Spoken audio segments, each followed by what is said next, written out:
Hi, this is Jeff Mesnick. I'm here with the Channel Marketing Journal, and I'm excited to be here today with David Powell, who's the GM and service provider business for Logic Monitor. How are you doing today, David?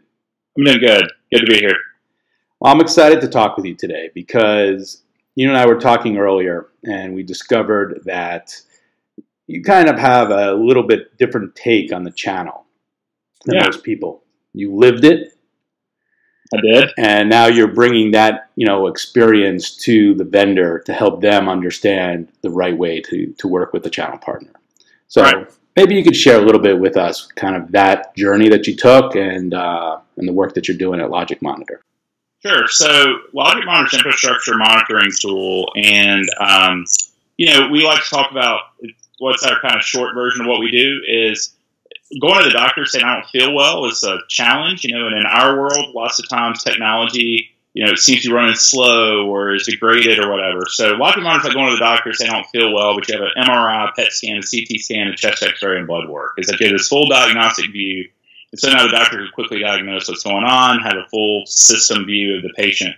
And that's really where we play in the infrastructure space, is we can look at server, SAN, connectivity, public cloud, all that in one spot. So I was a customer of theirs before, and we were one of the larger customers. And the CEO, I feel like, had a lot of vision and came and sat down and said, hey, 40% of our revenue comes from MSPs. We need someone that can advocate out to MSPs on behalf of Logic Monitor and into Logic Monitor on behalf of MSPs, someone that speaks that language.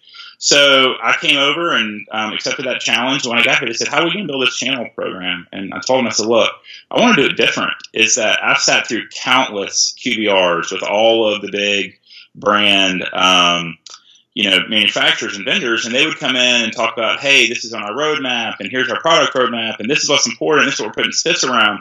And the underlying message of all that was, this is why this is good for the manufacturer. It was never really, why is this good for you?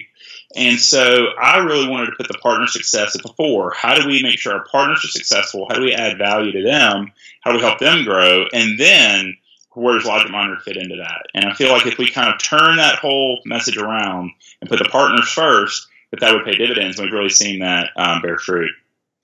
So if I'm getting this right, oftentimes, even I see this in interviewing different companies, everyone is pushing and pushing and pushing my brand, my brand, my brand.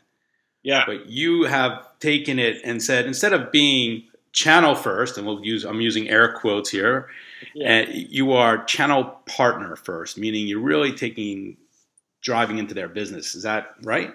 Yeah. And there's been, I think in the past 2 years since I've been here, I've talked to over 150 MSPs on the phone and probably seen 50 in person. Mm-hmm. Right. And all those evolved, right? But I feel like the kind of free consulting that we've done and the guidance that we've provided them, where I was before, we were number 19 in the top MSPs, and we had this meteoric revenue growth on our recurring revenue. And so a lot of partners were like, how did you do that? What did y'all do? And so we'll provide them that. And they may not be a great fit for us today, but if we can offer them some guidance and some direction and point them in the right way, and then they grow and they mature, then they might be our customer, down the road. And so our approach is we want to give them something of value first, right? How can we help them be better? How can we make them better?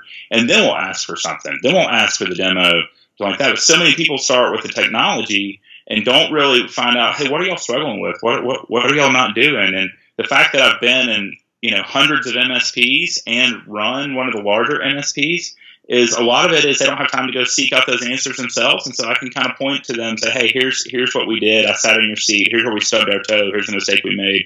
Here's how we got better. So we really want our partners to be successful first. And if they're successful with Logic Monitor, that's all the better. But ultimately, we want the MSPs to be more successful and do well. So here's a question. If, as an MSP, and say a vendor or a distributor or someone was coming to you and wanted to convince you to move to their platform, to their distribution model, what mattered to you when you were the MSP? What was the big driver that said, you know what, I will take this product on, or I'll take this relationship on? Yeah, do they understand what I did? Mm-hmm. Right. So that was the reason we chose Logic Monitor to begin with, is because they understood what we did. Is the company I was at before, we were a facilities-based MSP. So we had 3 data centers. We had, hundreds and hundreds of connectivity circuits coming in, Metro Ethernet coming in. We had massive EMC Cisco environments. So ultimately, we looked like an enterprise, not like a little MSP. And so Logic Monitor came in and said, like, so what do y'all do? And we talked about it. And they're like, oh, well, Logic Monitor is an enterprise monitoring tool first. And now MSPs have embraced us because the MSPs that are doing enterprise quality work want enterprise quality tools. But if they, all the little MSP tools that were calling on me were like, didn't really, oh, you're an MSP, but they didn't really understand what our business model was. So I think when you start with what the business model is and little subtle things, like when I got here, I coached our team up. When we're in a booth at a MSP event, when somebody comes in and says, what does Logic Monitor do? Don't answer them. Ask them first, well, tell me about your business. What is your go-to-market? What is your lead offering? And get them talking, and then we can find out if we're a good fit or not. But if we're not, we can still offer a little guidance around, oh, we consider this. We see a lot of people in that space doing this over here. So I just want to put partner success first, and then I feel that will create this kind of virtuous cycle where we win as well. Seems like a lot of the partners would probably really appreciate that. Yeah, they do. They do. And, what's funny is it doesn't seem salesy. So one of our larger deals, after it was all over, the managing director sent an email and he said, this was the most painless sales cycle I've ever been a part of because it didn't feel like selling. Because we started with this consulting thing. So I was on the phone with them for 45 minutes talking about their business, and they do a lot of co-managed. So I was talking about in the co-managed space, probably what they're running into, some struggles they're hitting. And then for 45 minutes, the customer says, well, the prospect at the time says, what does Logic Monitor do? And then our sales guy, swept in and started talking about what Logic Monitor does. So we'd already built all this affinity and rapport and understood what their business model was. So we could tie out our demo to what they actually do instead of doing what we call the harbor cruise, which is where we take the demo and ride them around the harbor. Do y'all see anything you like? And we'll talk about it. We focused in on what their business model was and what they were trying to accomplish. That's excellent. So, we've covered a lot of great information, but now I want to ask my favorite question. Yeah. Which is, what is your number one pet peeve? And we can talk about it from the perspective of, just in the work environment. Some people have mentioned some personal environment stuff, but, probably more relevant. Like, when you were an MSP, maybe give us one of those, and then also give us one as, what you see out there and other executives do that you're like, oh, just stop.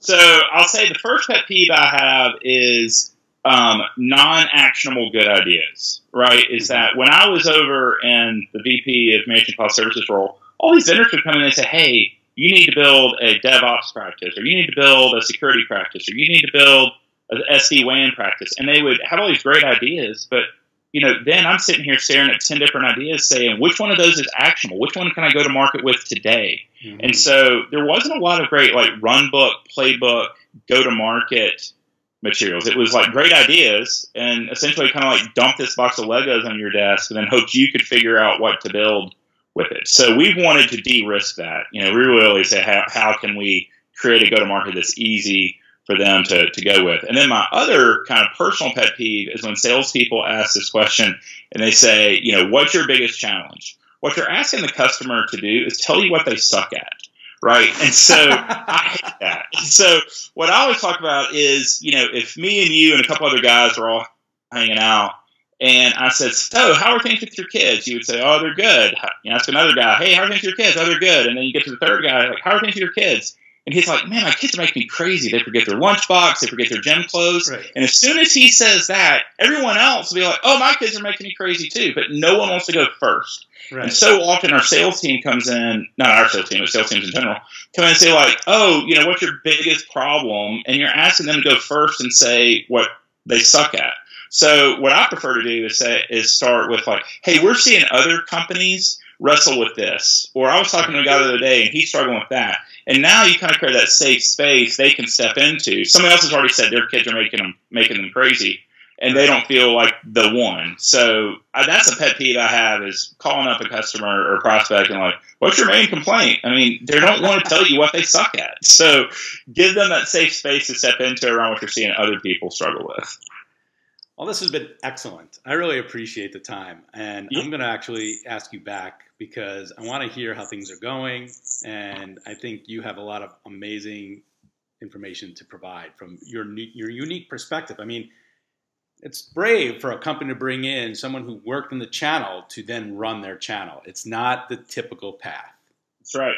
That's right. And it's not programmatic. And so, like you said, it's a big risk is, I would love to be able to say like, hey, I did this thing and then these 3 things happened, over here. And it's a little more vague around that. So the company has to be a little more patient around, hey, we're planting a lot of seeds and we may not see anything grow out of that ground for, a month, 2 months, a year. But I feel if you do the right thing over and over and put other people first, that will pay dividends. And we're seeing that. Well, this has been great. Well, this is Jeff Mesnick with the Channel Marketing Journal. And thank you, David Powell from Logic Monitor. We'll talk to you soon. Thanks. Appreciate it. Have a great day. You too.